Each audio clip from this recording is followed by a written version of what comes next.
Halo semua, apa kabar? Saya sudah merangkum film Cherry. Akan saya bacakan untuk kalian. Saya akan menceritakan secara singkat alur cerita film Cherry. Pada tahun 2002, Cherry berstatus seorang mahasiswa yang pandai di salah satu universitas di New York. Cherry kuliah sambil bekerja.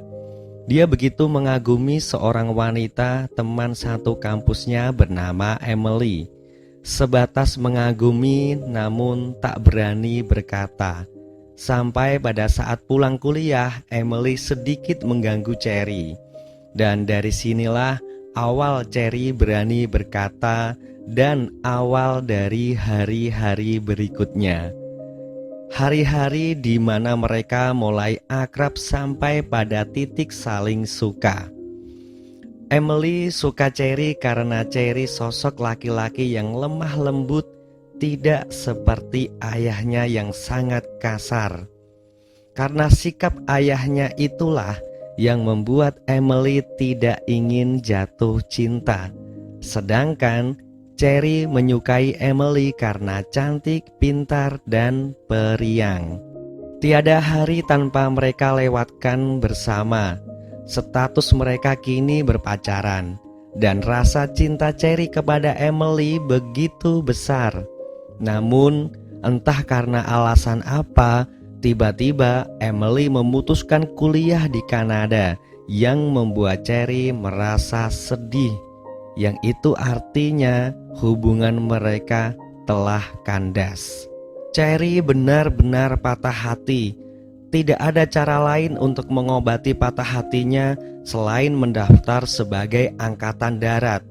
Proses pendaftaran selesai dan beberapa hari kemudian Cherry sudah mengikuti pelatihan. Sebelum Cherry berangkat pelatihan dan sebelum Emily pergi ke Kanada, tiba-tiba Emily menelpon meminta ketemuan. Dan mereka bertemu di tempat kerja Cherry.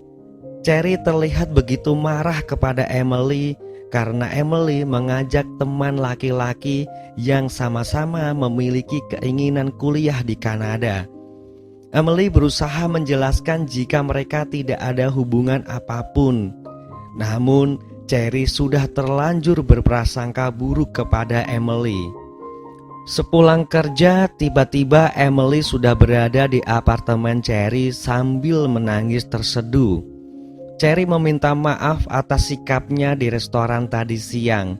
Tapi bukan itu yang membuat Emily sedih, melainkan karena Emily sudah membohongi Cherry atas rencananya ke Kanada. Sebenarnya Emily tidak ingin kuliah di Kanada. Semua itu ia lakukan karena jatuh cinta kepada Cherry. Emily takut sakit hati karena cinta. Tapi Cherry sudah terlanjur diterima di angkatan darat dan itu tidak bisa dibatalkan lagi. Pada akhirnya mereka memutuskan menikah di usia muda. Selama 2 tahun ke depan Cherry berada di medan perang dan Emily menyelesaikan kuliahnya. Mereka tetap saling berkomunikasi walaupun via telepon. Setelah menjalani latihan militer begitu berat, tidak terasa Cherry sudah berada di medan pertempuran yang sesungguhnya. Dia melihat pemandangan yang mengerikan, suara tembakan di mana-mana, bom meledak serasa tiada henti, korban berjatuhan, dan yang membuat Cherry terpukul satu persatu temannya tewas, termasuk sahabat baiknya yang akan menikah. Pada malamnya, Cherry sulit tidur dan selalu menangis. Hari-hari berikutnya Cherry lalui dengan pemandangan yang sama. Perang, perang, dan perang lagi. Hingga tak terasa 2 tahun telah berlalu. Cherry kembali ke negaranya dan menerima medali penghargaan. Dan yang paling penting, Cherry bisa kembali memeluk istrinya. Sepulang dari perang, hampir setiap malam Cherry sering bermimpi buruk. mimpi yang memperlihatkan suasana saat di medan perang, hingga membuatnya benar-benar stres yang membuat emosinya sulit dikontrol. Saat itu pula Cherry mulai ketagihan mengkonsumsi obat penenang yang sebenarnya tidak cukup membantu. Sampai pada akhirnya dia memberanikan diri mengkonsumsi obat terlarang, dan hasilnya membuat Cherry merasa lebih baik. Emily, istrinya, tidak bisa berbuat apa-apa selain setia menemani suaminya, sekalipun dalam keadaan hancur seperti itu. Dan pada akhirnya Emily pun menjadi pecandu. Mereka pasangan suami istri pecandu. Karena hal inilah seluruh tabungan mereka terkuras habis, yang memaksa Cherry membuat keputusan yang sangat bodoh dengan merampok bank.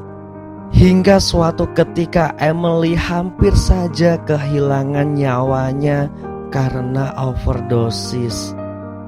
Cherry sangat bersalah dengan hal ini, yang kemudian membuatnya sadar dan menyerahkan diri ke kantor polisi. Di akhir cerita, Cherry sudah keluar dari penjara dan disambut istrinya. Tentu mereka berdua sudah sembuh, sudah sehat, tidak lagi mengkonsumsi obat terlarang. Dan dari situlah mereka hidup bahagia dengan keputusan-keputusan yang benar.